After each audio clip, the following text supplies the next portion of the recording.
थोड़ी साहब ये बताइएगा कि ज़रा आगे बढ़कर इल्ज़ामात लगा रही है पाकिस्तान पीपल्स पार्टी नून लीग पर समझौते का भी इल्ज़ाम लगाया। आप तो बिलाल भुट्टो ज़रदारी साहब कह रहे हैं कि इलेक्शन जो डिले हो रहे हैं वो भी एक शख्स की वजह से हो रहे हैं, मगर वो कह रहे हैं कि डिलिमिटेशन तो होनी थी और डिलिमिटेशन का जब फैसला हुआ पीपल्स पार्टी भी मौजूद थी, बाकायदा काबीना का हिस्सा थी, फैसले का हिस्सा थी। अब क्या ये सिर्फ इलेक्शन के लिए पोस्चरिंग कर रहे हैं आप लोग, या वाकई आपके बहुत ज़्यादा तहफ़्फ़ुज़ात हैं जिस तरीके से सब कुछ हो रहा है? देखिए शाहजेब, बिस्मिल्लाहिर्रहमानिर्रहीम। हमने एक 5 साल एक जदोजहद की थी, पीडीएम बनी थी, पीडीएम से हम अलहदा भी हुए, हम इत्तेहादी जमातों में, हम हुकूमत में भी रहे और हमने ये कहा था कि पीटीआई के चेयरमैन को सेलेक्ट करके लाए हैं, वो जो है वो बैसाखियों या किसी कंधों पर आए हैं और हमने पीएमएलएन ने वोट को इज्जत दो का एक नारा भी दिया था।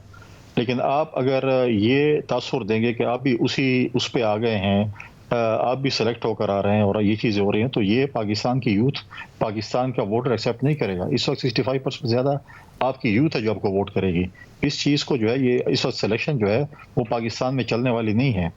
आप देखें कि यही राहदारी बेल शर्जील मेमन साहब को भी मिली थी और आपकी चैनल पर हमने देखा था, उनको एयरपोर्ट से इस्लामाबाद हाई कोर्ट ने राहदारी बेल दी थी जब वो दुबई से आए थे और इस्लामाबाद एयरपोर्ट से जहाज की सीढ़ियों से उसको एफआई उठाकर ले गई थी और वो मुस्लिम लीग नून की हुकूमत थी।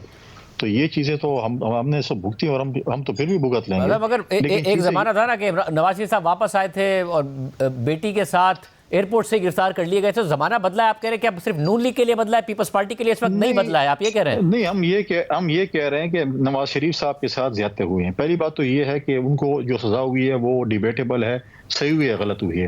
लेकिन मुझे आप ये बताएं कि पाकिस्तान के कौन से कानून के तहत, कायद-ए-आज़म के पाकिस्तान में क्या ये लिखा हुआ है कि एक शख्स जो कि कन्विक्टेड है, जेल से गया इलाज करने के लिए, वो वापस आकर मीनार पाकिस्तान पे लैंड करके जलसा करेगा और फिर जो है उसके बाद उसका फैसला किया जाएगा? भाई, आपकी तो सजा हो चुकी है, आपको सजा हो चुकी है और उसके बाद आपने जेल से आप गए तो आपको वापस जेल ही जाना पड़ेगा, उसके बाद आपको अपील करनी पड़ेगी या जो भी। मतलब ये तो फैसला अदालत ने दिया है, तो आप समझौते में कह रहे हैं कि अदालतें भी शामिल हैं, ये जो समझौता हुआ?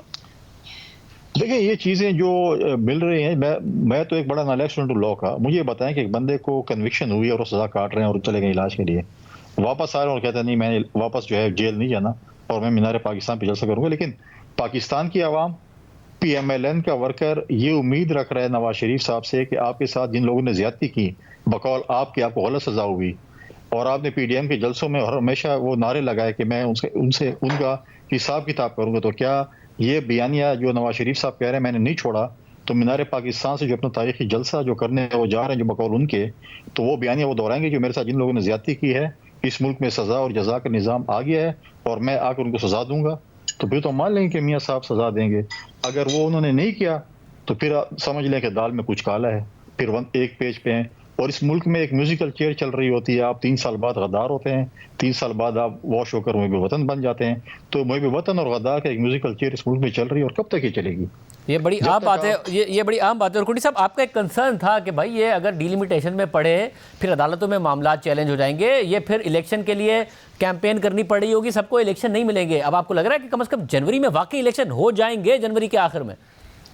देखें, पठान सबसे ज्यादा पहले जो है ना वो ईद का चांद देखते हैं। इस वक्त अब तक हमने जो है ना वो इलेक्शन का चांद हमें नजर नहीं आया, तो मुझे तो नजर नहीं आ रहा इलेक्शन का चांद इस वक्त तक, क्योंकि अभी तक आइन में तो नहीं लिखा कि नवाज शरीफ के आने के बाद ही इलेक्शन होगा। क्या इनके किसी आर्टिकल में लिखा हुआ है कि नवाज शरीफ साहब आएंगे फिर इलेक्शन होंगे?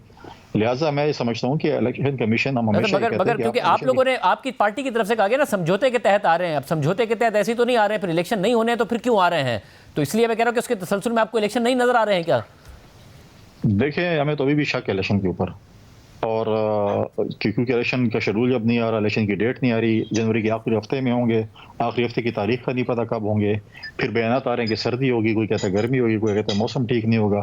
तो ये चीज़ें जब चीज़ें आना शुरू हो जाती हैं तो दाल में बल्कि सारी दाल ही काली नजर आ रही है कि अभी तक कुछ पता नहीं है कि इलेक्शन क्या है। हम तो कहते हैं इलेक्शन शेड्यूल दें ताकि हम इलेक्शन मुहिम शुरू करें, ताकि कंपेन शुरू करें पाकिस्तान में, पूरी पाकिस्तान में हमने कंपेन करनी है, वो चीज़ हो।